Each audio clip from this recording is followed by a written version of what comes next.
Hello everyone, welcome to this week's Build Your Simulation IQ customizing ribbons and whatnot in Moldflow. Before we get started, I'm going to run through a couple of poll questions.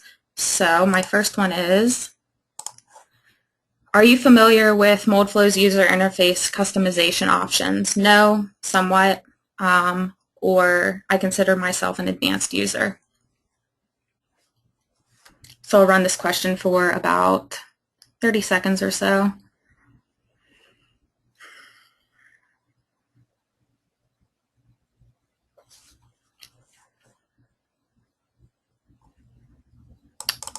All right, thank you for doing that. So it looks like somewhat familiar with it, so that's good. For those of you who aren't, we will definitely dive into that more today. My next question is, what is the most time-consuming part of your typical workflow in Moldflow? Importing the part itself, meshing it, modeling a full feed or cooling system, assigning different properties, or actually being able to read the results.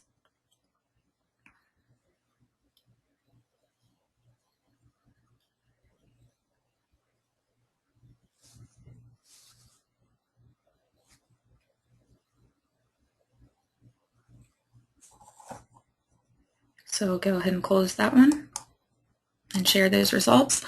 So it looks like the most time-consuming part is actually meshing the part. If I had to venture a guess, I would guess that it has to deal with actually cleaning up the mesh itself, and then the next thing would be modeling feed systems and so forth.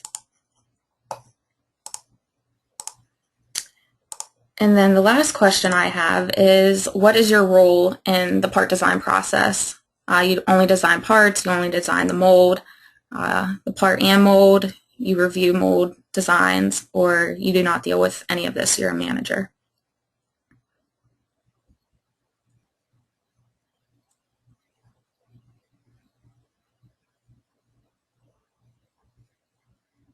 Alrighty, so I'm going to go ahead and close out the polling questions and share those results with everyone.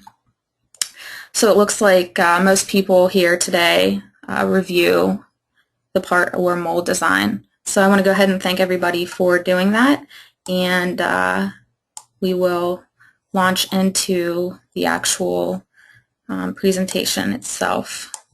So today we have myself, Caitlin Shappett, and Kristen Kilroy. We are the product support specialists from Moldflow, and we will be walking you through this today. So the previous webinars that we've had are understanding DOEs, process settings, and comparing them from reality to simulation. We did a webinar on conformal cooling, and we did a webinar on compression injection molding. Where we commonly announce these are the Moldflow Forum itself. You can find it on LinkedIn. Most commonly, I think we found that this is seen in, we get the most users sign up for these through direct email, and then also Twitter and Facebook if you're into social media. And then as always, we record these webinars, and they are posted to the YouTube channel Autodesk Sim 360. So what's new? Project Scandium. For those of you who don't know, this is where we have new features that development is looking into testing out, and users can go there. You can sign up for Project Scandium at labs.autodesk.com, and this is available until January 5th. Also, for those of you who don't know, this year, here we have the Autodesk University. This is the Moldflow Power track. These are all the Moldflow classes that will be held this year at AU in Las Vegas. One specifically is I will be presenting out there. So for meshing best practices and kind of purging old misconceptions with meshing itself in Insight. We also have several users who will be presenting out there. We have Sean Gedman and Justin Corder will be out there as well, for those of you who know them. So great opportunity, and I definitely encourage everybody to go out there if at all possible. Should be a fun time too. So for those of you who don't know, the pre-sales are closed, but we also have right now till the 19th the Earlybird, which is a slight discount, and then after the 20th it's a complete registration, so it's a full cost at that point. And this year AU is actually hosted at Mandalay Bay, so definitely highly encourage everybody to sign up if it's in your budget and you're able to go.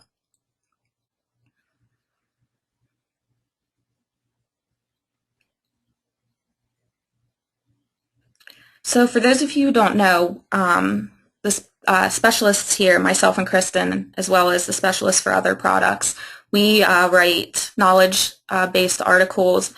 These are commonly written and published to the web, knowledge.autodesk.com. We write these based on cases that we've seen with customers, and it's a place where you can go to first to search to see if anything's previous cases occurred. So search there first, and then you can always, of course, reference, come to us if you have a subscription.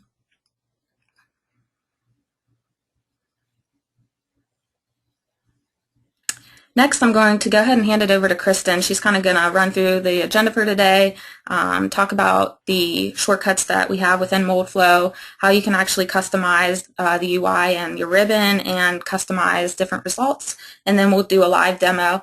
Real quick before I hand it over to her, I just want to encourage everybody that you can ask questions during the presentation, and we will answer them the best to our ability. We have myself answering questions. Kristen, she'll be live. We have Jay Shoemaker and Paul Larder on the line too. So with that, here you go, Kristen.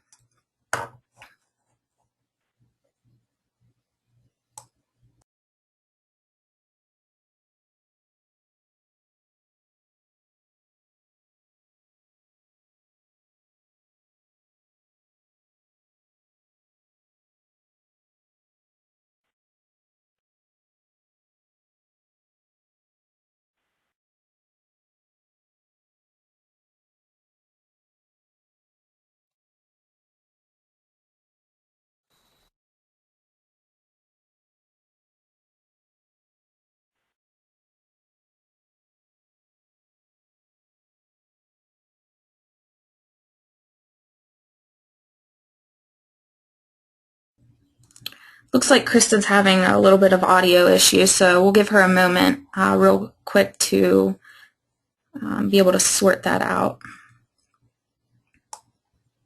I apologize for this.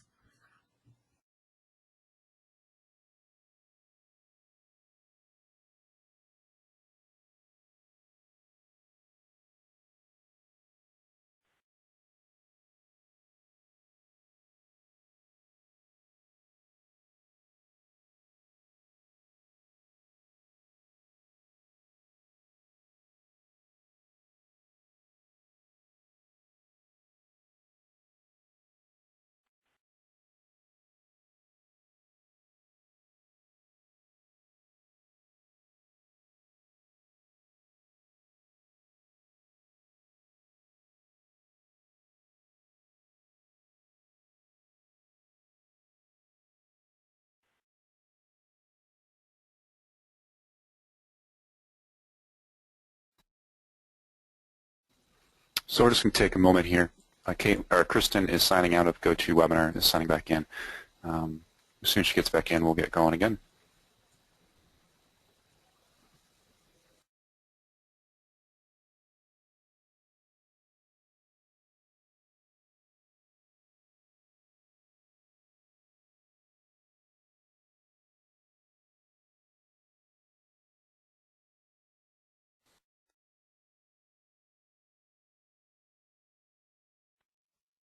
Okay, can you guys hear me now? Yep, sound good, Kristen. Sorry about that, everybody. Okay. Okay, thanks. Sorry about that. You know, we practice these and try to get these resolved, but there's always something that comes up. Okay, so today I'm going to talk a little bit about customization inside of Moldflow.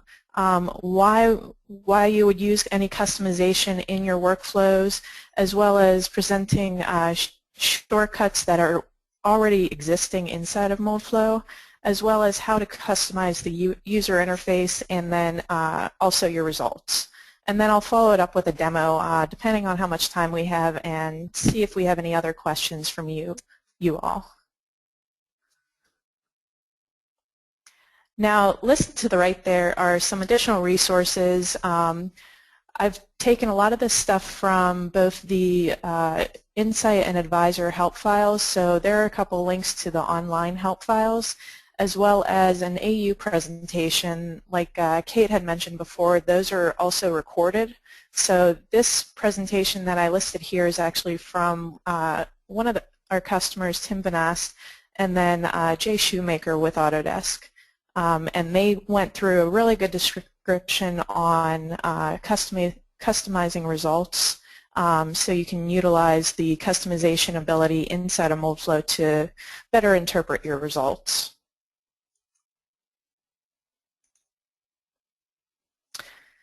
Okay, so you might be thinking, why would you want to use customization inside of Moldflow? First, and probably most importantly, you can streamline your workflows, improve your effectiveness within presentations, add more value to those reports that you give with your Moldflow results in there, and make them pretty for your customers. If you're presenting it to either your customers or just showing the results around your office, it's always nice to have it kind of clear-cut and show what you want to do in there.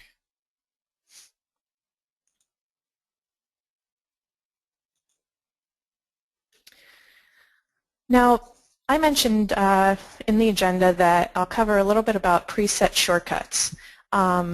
This I kind of copy and pasted right from the help files in Insight, and here just lists kind of keyboard shortcuts that you can use to help optimize or streamline that workflow that you're using.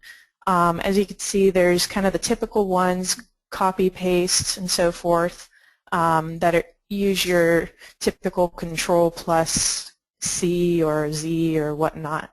And then you can go over and see there's shortcuts more unique to Moldflow itself. So you can increase local density by using Control up arrow, or decrease it by just doing Control down arrow. So it's kind of neat to kind of browse through there and experiment with it along while you're working through Moldflow. Now, one of the best ways to kind of help, or kind of the easiest ways to customize your user interface in Moldflow is just through the options menu. So that would just be up to the green, or the yellow S, excuse me, on the top left of your Moldflow window, and then go to click on options. This is where this window here comes up. Now here you can access anything from changing default directories to default results to display whenever you're running an analysis, and also to something like color scheme. Do you like a dark background instead of a light background when you're working in Moldflow? And this is where you can kind of use these options inside of Moldflow to make it easier for you to do your projects and get through the study quicker.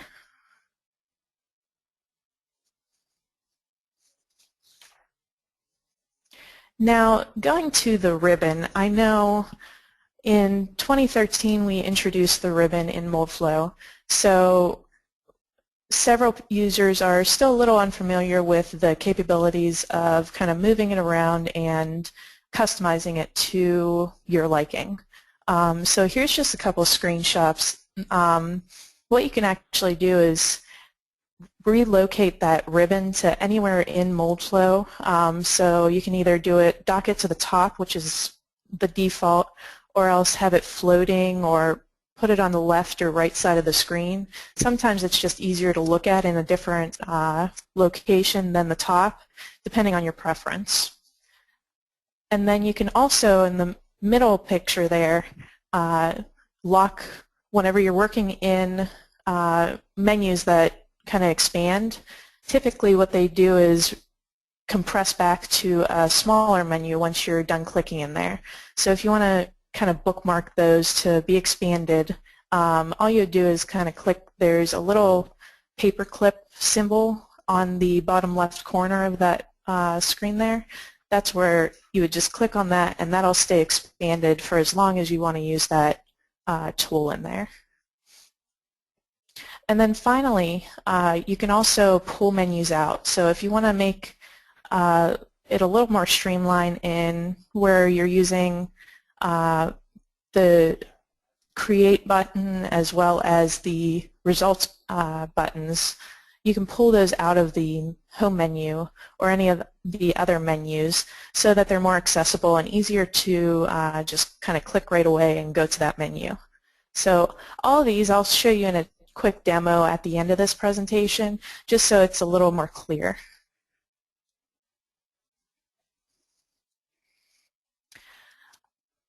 Okay, another option kind of inside the or above the ribbon is the Quick Access Toolbar. This is a little less known to users, but you can actually add any of the tools inside of the ribbon there to the Quick Access Toolbar. So as you can see there, it's at the top of the screen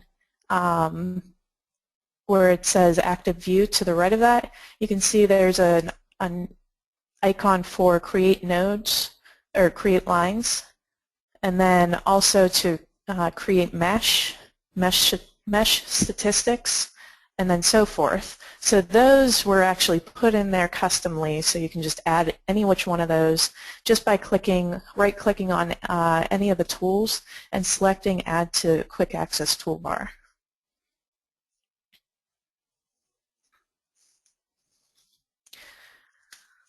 Now, many of you are aware of the window display options in Moldflow. Sometimes they can be a little confusing when you're first getting the feel for them. So there's two that I'd like to just go over real quickly. The first one is Tile. Now, the Tile option actually uses or stacks your open studies open. So it's displaying each different study that is currently open in your project. Now on the other side, Split, that actually splits the current projects, so whatever study you have currently open on your screen, that'll split it into 2 or 4 windows where you can actually manipulate it to show different results, but it's the same study. Now when using these 2 window options, it is always a good idea to kind of play around with the locking options there to lock the views. So if you're comparing different studies, it's kind of neat to lock the view and lock the results, and you can kind of show the same result on each of the studies. And then alternately, you can also lock the animation. So if you have, say, the split screen where you're showing the same project and want to show kind of the fill time with the switch over there, and you want to animate through all of the results, you can click on that and it'll animate every one of those windows there at the same time steps.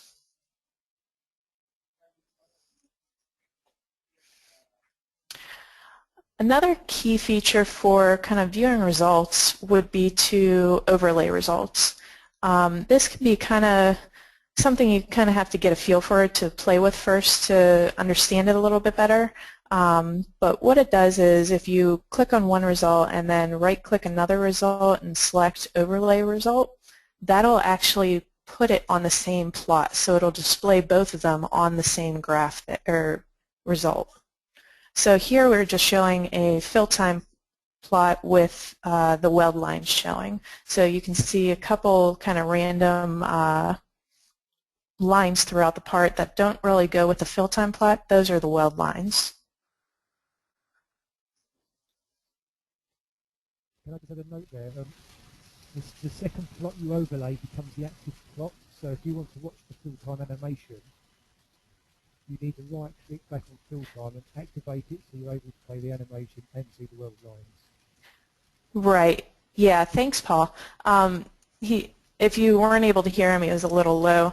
He was saying that you can right-click, or the second plot that you click is the active plot. So if you're running the animation, that's what's going to play. If you want to switch back to the first one to animate that, what you do is right-click on the result in the results pane and select it to activate it. So you can animate that one as well.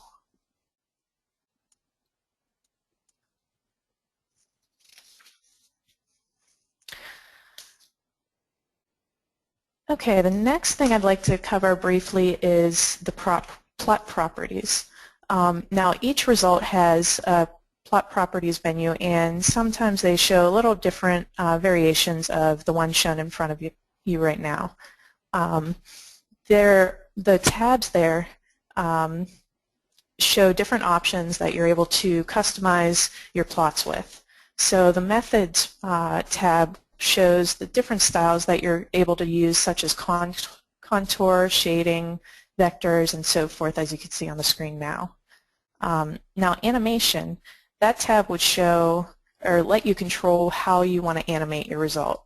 Now this is only possible on certain plots, so some results aren't able to be animated, so in that case it wouldn't show in this plot properties menu. Now the scaling option would allow you to set a specified maximum or minimum to your animation or to the results there. So if you want to refine your result, you can go to scaling and say, hey, I want to only show it from, say, 1 second to 2 seconds. Now the mesh display option there, or tab, would be how you want the mesh or your part to look. So if you want your edges showing, or if you want it opaque versus transparent, that's where you can go to get that options. The optional settings tab is actually kind of a way for you to turn off items such as nodal averaging, garage shading, and then you can also alter how to display your colors, such as banded or smooth.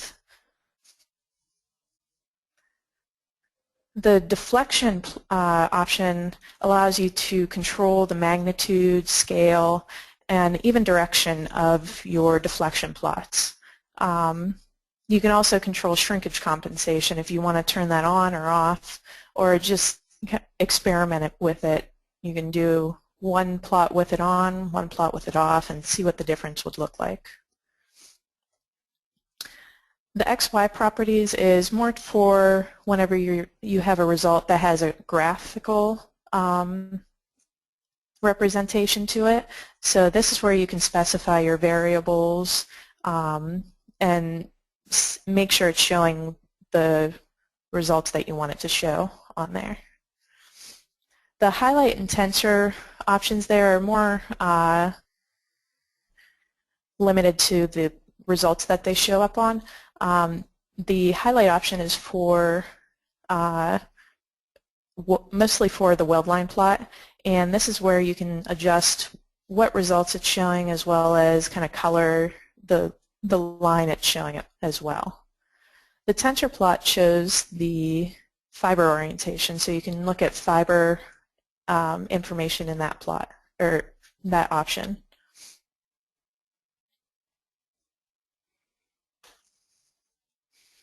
Now onto the plot properties. I've explained a little bit about which options would be available in that result plot properties in the previous slide. Now you're probably thinking, so if I change it in one study, it'll be different in the next study I run. There's actually an option in Moldflow where you can save these, either for that specific plot or for all the results that you're working on. So here is just a screenshot showing where you can access this. This would be under the Results tab, and under Save Defaults. And as shown, it shows the save properties of current result would only be the one result that you are currently looking at, whereas the Save Global Plot properties would be for all result plots. Now, this option, or these options, are typically only able to save color groups, option settings to cut with capping, the enabling or disabling gouge shading, and then also how you display your mesh and the result itself. So contouring, element surface display, as well as element edge display. Now this is also available in the help pages, so I'd encourage you to take a look at that and make sure you understand which options inside of that plot properties is being saved when you select these options.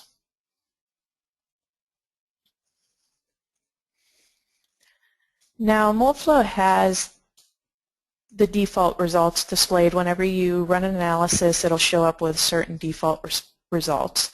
If you want to create a custom plot, there are options to either create a new plot, create a calculated plot, or create a custom plot. Now a calculated plot is, or excuse me, the new plot would be just another plot. Say you want to do another deflection plot. So you can go ahead and add a new plot deflection, and it'll throw in that new deflection plot in there.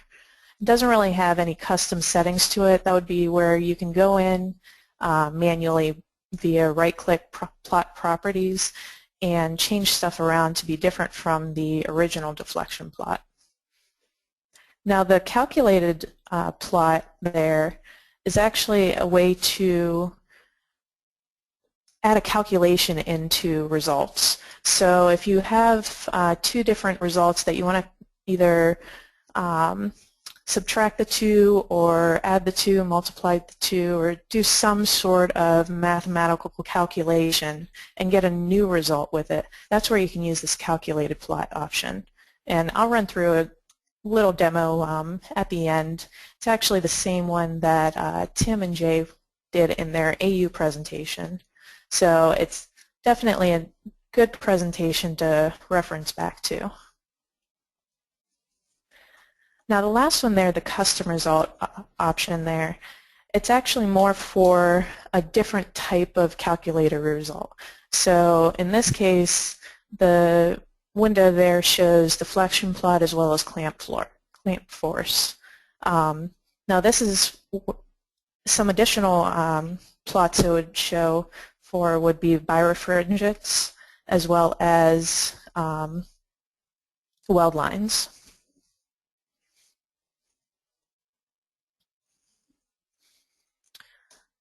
Okay, Kate, do we have any questions that we'd like to go over before the demo, or do you want to kind of cut right into the demo?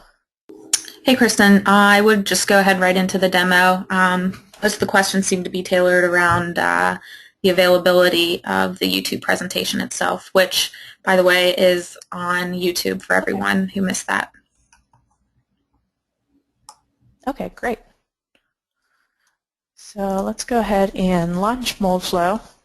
So here I have two studies open just to show kind of different variations of what we went over today.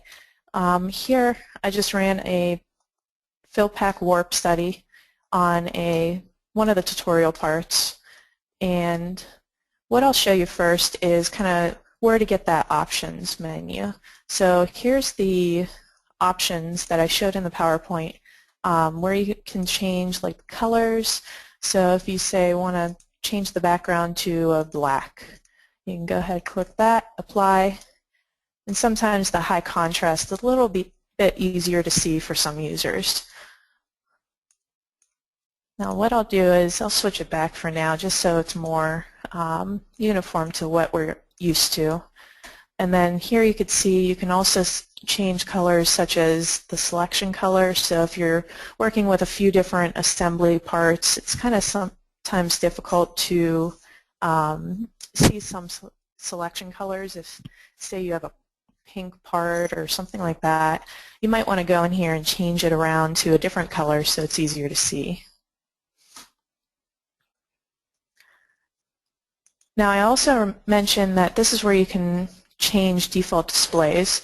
So whenever you import a CAD model or mesh a part, it'll typically have a default setting to it. So here, it's showing for triangle elements, it shows a solid plus element edges. So this would be where you can change how it's defaulted to import or to display these options when you initially mesh or import a model or so forth. Also, here's a good one to take a look at, the mouse settings. I know a lot of you use kind of toggle between a CAD modeling program and then Moldflow, and the controls can kind of be different. Moldflow is nice where we can actually allow our users to actually control what each button does on your mouse. So you can go in here, switch these around to kind of make it more uniform from your CAD program to this, or vice versa. So let's go ahead and cancel out of that, and what I'll show you next is a little of the window variations that we discussed. So here we just have one study open. We'll just go ahead and close this one. So you can see down here there's only one active study open. If you go to either the Results tab here or the View, you're going to see these tile and split options. I'll work through the results one since we have some results here we can show also. So the split option here, you can go ahead and adjust it to different window sizes and move it around as necessary. Say you want a small image up here, big image down below, or whichever way you want to. But in order to change these from different from just displaying the same mesh as shown here, what you can do is click on the window to activate it, and that's when you go ahead and select which result you wanted to show. So here we'll show fill time there. How about we'll show viscosity here, and then let's do a graph. Let's do pressure. Oops. Let's try clamp force. There we go.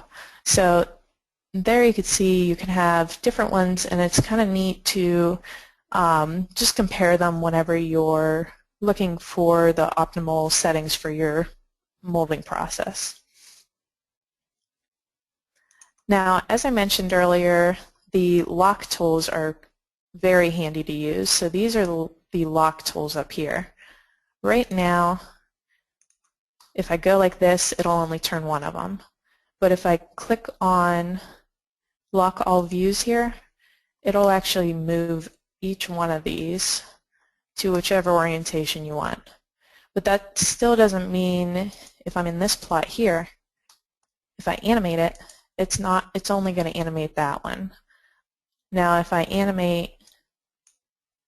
do an animate lock, since they're all the same part, it'll do the same plot for each of these, since it'll be consistent.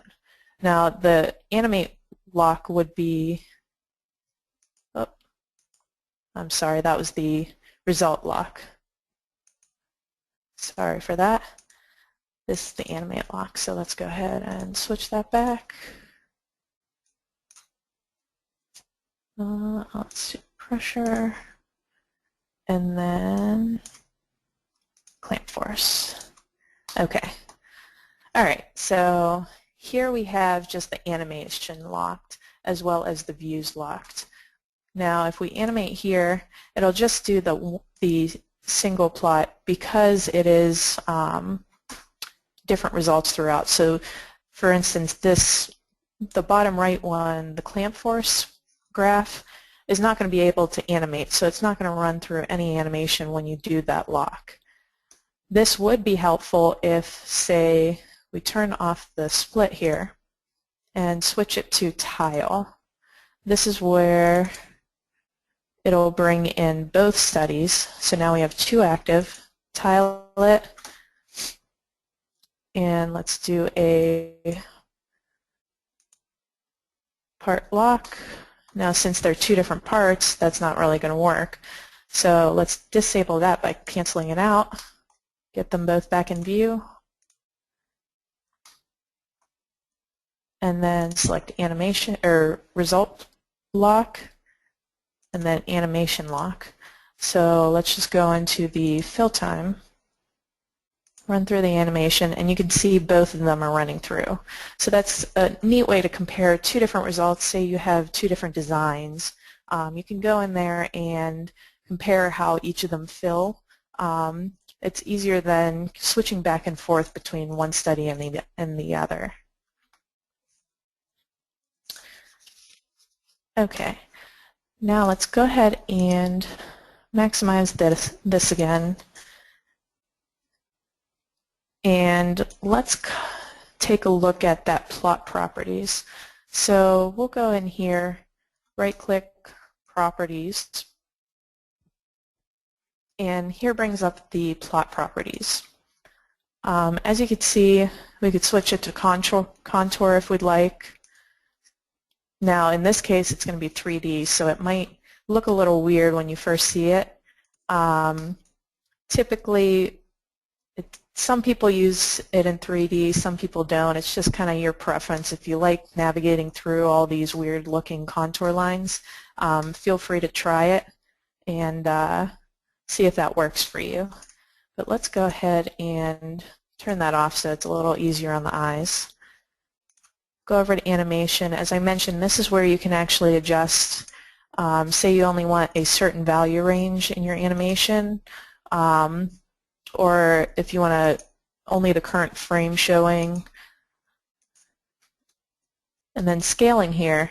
As I mentioned, say we only want to see 0.25 seconds to, let's show 0.6.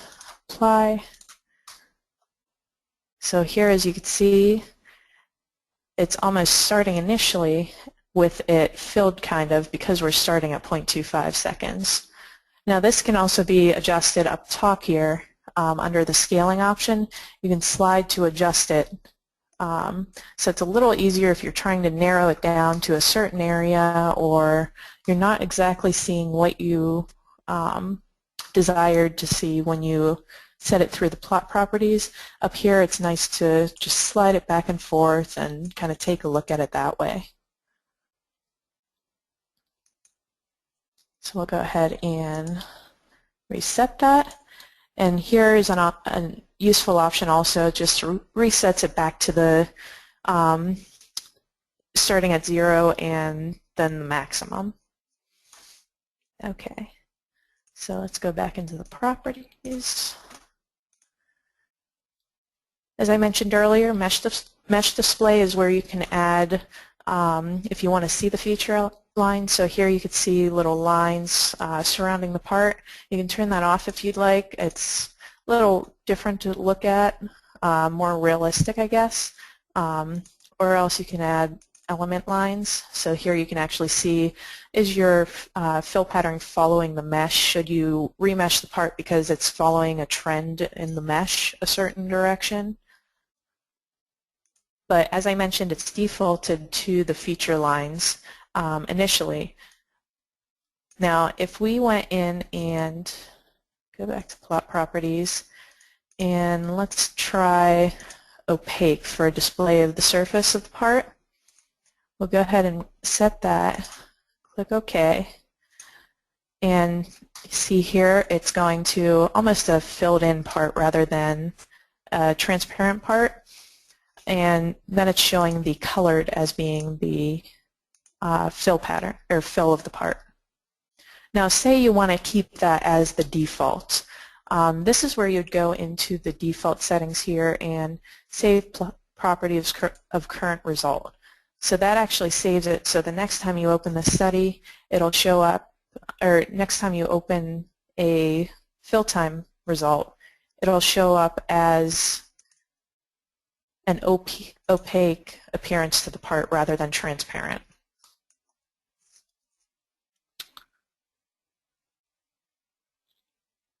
Okay, so I mentioned earlier that there are a couple different plot options to creating a new plot.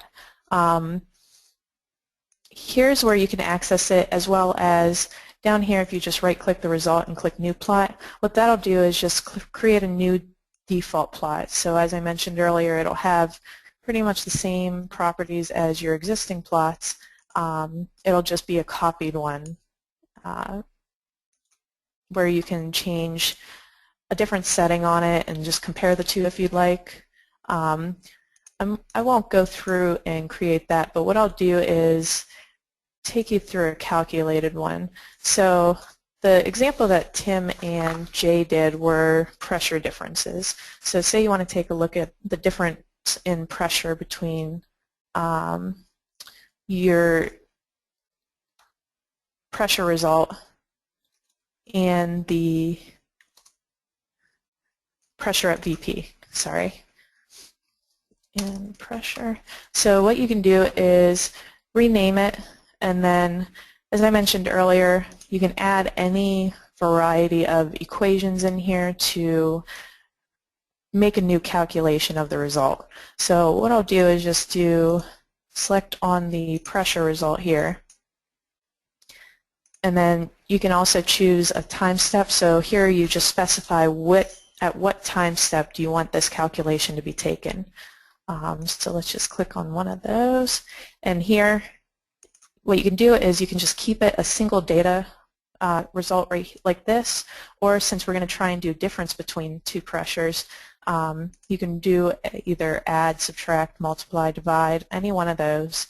In this case we'll do a subtraction on the pressure at VP. Click OK. And we can see here that it's showing a completely different result from, say, just the regular pressure. So this will be the difference between the two. So we take a look at the pressure plot. This is where it's neat to do the split screen. So we can show the pressure in this plot, the pressure at VP over here, and then the new plot, the differences in pressure down here. So it's kind of not many uses, or not very frequently used, I should put it that way, but it's a neat option to experiment with and see if there is a use for what you're looking to get out of Moldflow. So we'll go ahead and cancel out of that. And I think at this time I'm going to go ahead and see if we have any questions out there, see if Jay or Paul wants to chime in on anything, and then go from there.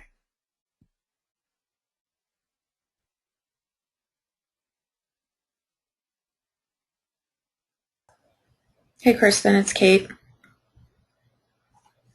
Hi Kate. Good job. It does look like we got 2 questions. I think Jay is going to address one. Okay. When he sees a customer later this week. We did get a question that says, can you show creating a customized toolbar?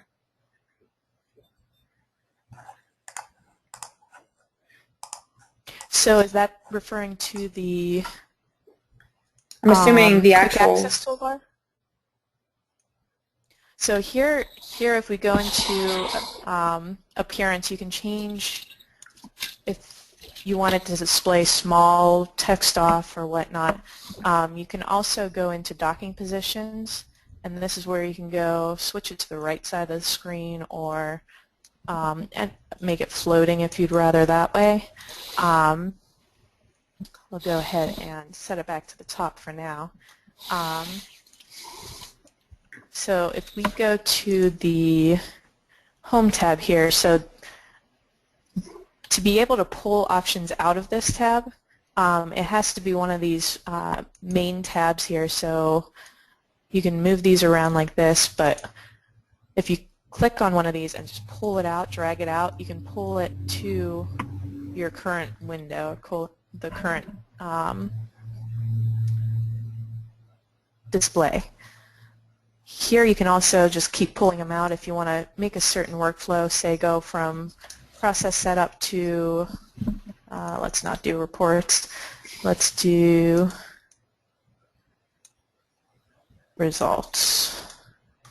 So if you want to go from this step to analysis to results and keep it in a smaller window or a more accessible window, what you can do is just drag it out like that, and then you also have the option of switching it to lengthwise or vertical. And then to dock it back up to the main menu, all you would do is return to panels, and that'll reset it back to there. Is that kind of answering the question there?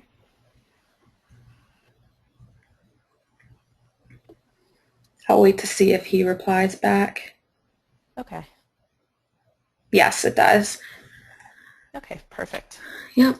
The next question that I'm seeing is the default display only for Moldflow 2015 Insight, or because they do not see it in 2013? The default display for results or for your menu?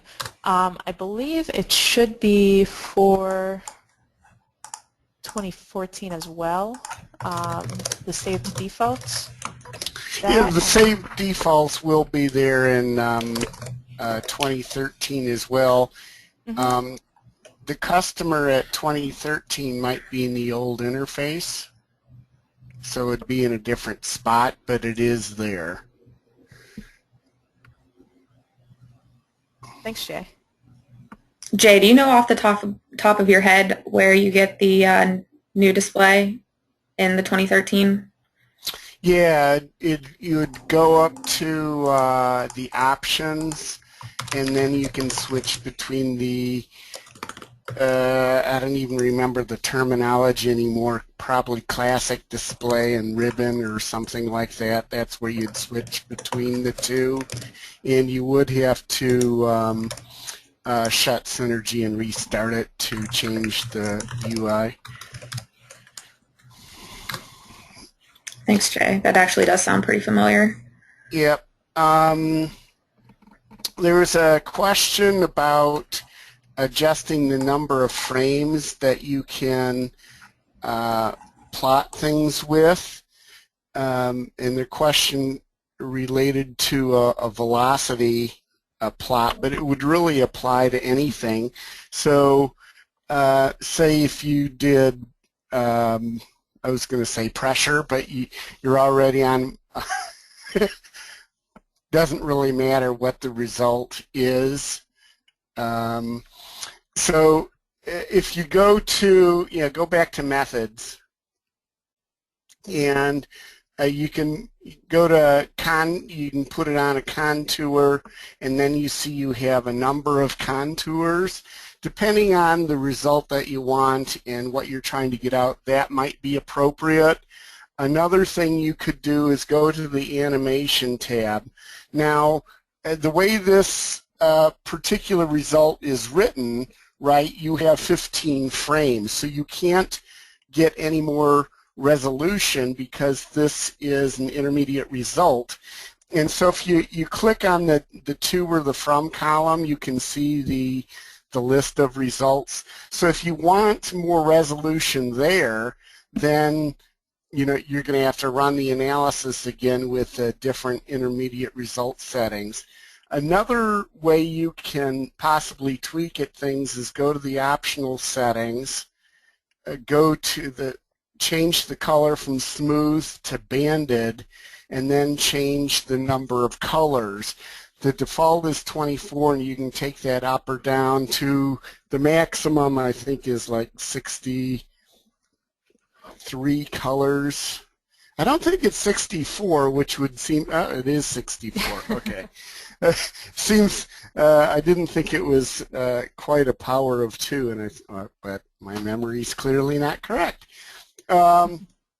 But those are some ways at which you can adjust your resolution. Another thing I do is sort of like Kristen was doing, was scaling the results. So if you scale your results to a smaller range, you're still going to have the 24 bands or whatever within the range that you're specifying. So it'll be a little bit better or a little bit more resolution. So that's what you can do on pretty much any of the shaded plots, but some of those methods may be more or less useful for a given plot for the information you're trying to pull out.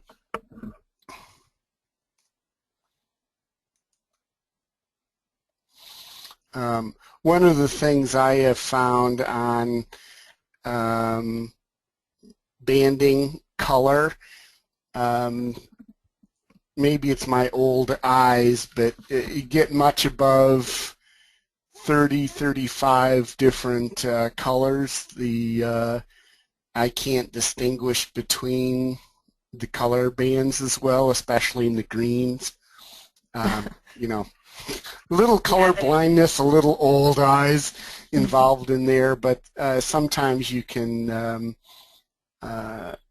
you go to banding, you have more colors than what you can distinguish easily. So it all depends on your situation. But this example is, as it's going through those various time steps, those color bands make a lot of sense. At least I can see them right there, for instance, pretty easily, and see that variation. Hey, Jay. Sorry, this is Kate again. Jay, to further the intermediate results, is there a limit to time saving? There is. Why don't we pull that up? Go into the process settings wizard and go into the advanced options, the solver parameters, and intermediate results down right there.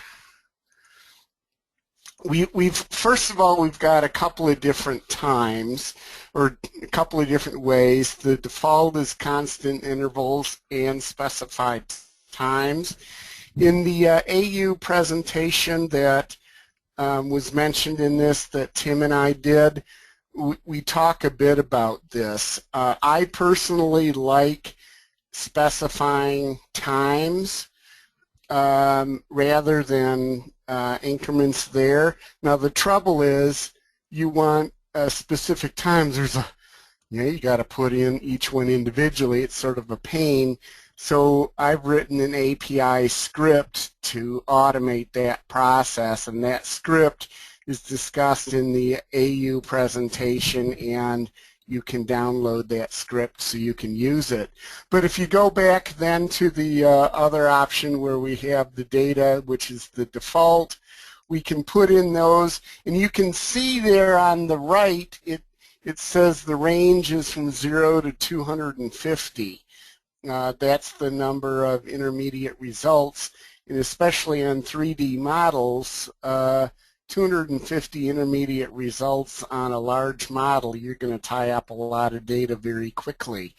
And that's one of the reasons why I like specified times, because say I'm really interested in when the gate freezes, and I know the gate is freezing somewhere between 5 and 7 seconds, I can have a lot of intermediate results between that 5 and 7 seconds, and then not so many results at other times within the cycle. So I'm getting the resolution I want when I want, but not at other times.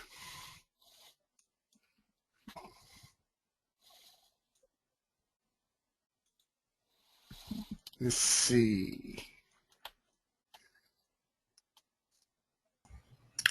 So we have about 4 more minutes left. We could probably get through a couple more of these.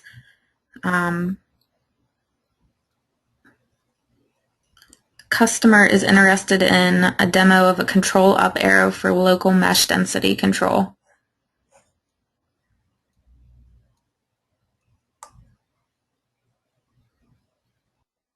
I'm sorry, a demo of what?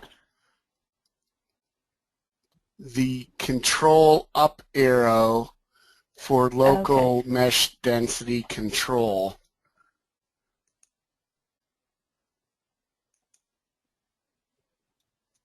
Okay, so that was kind of on that shortcut list that I had at the beginning of the presentation. Let's see. Let's go ahead and just reset things. I've actually never used this. Have you, Jay? No. Not commonly used. So you're let's do. well, you can't set the local mesh density on this part because it's an STL file. Oh yeah. So the dustpan. Okay. We can set the local mesh density there. Okay. Let's try that. So if we turn, let's turn off the tetras and nodes and turn on the IGES. And if we click on, let's pull up the mesh, change the selection to face. You're ahead of me, which is a good thing. Okay, click on some surface to select it, right click to go into define mesh property.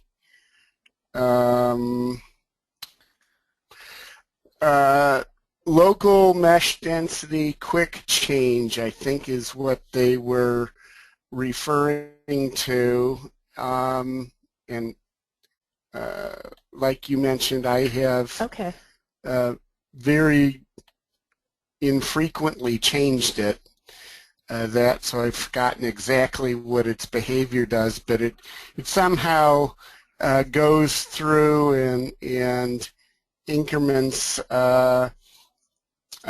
density change based on that local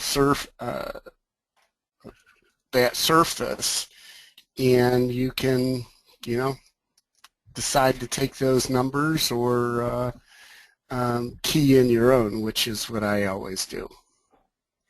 Yeah, so I just tried it here. I did a control and then down arrow. It could set it back to the 6 as you can see here, and then control up would make it smaller, and you can see down here it's actually showing the preview mesh as kind of closer together in that section. Okay. So it looks like you do have to go into this menu initially and activate which surface you want to use or create local mesh for. And then just use the control up and down arrow to control that. All right. Learning new stuff every day, right? Exactly.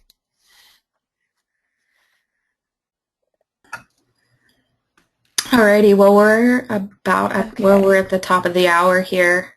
So with that, I am going to go ahead and wrap up this webinar.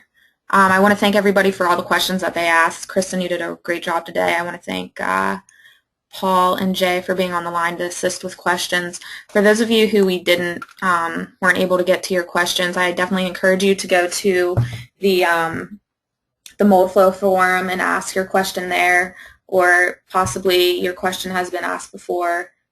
So you can always reference the Knowledge Network, knowledge.autodesk.com.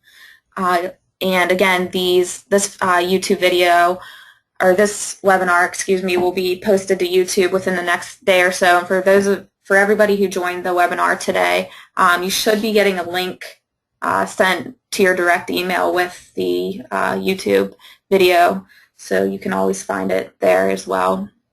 What was the channel on YouTube, just to remind everybody? The YouTube channel is Autodesk Sim 360. Thank you.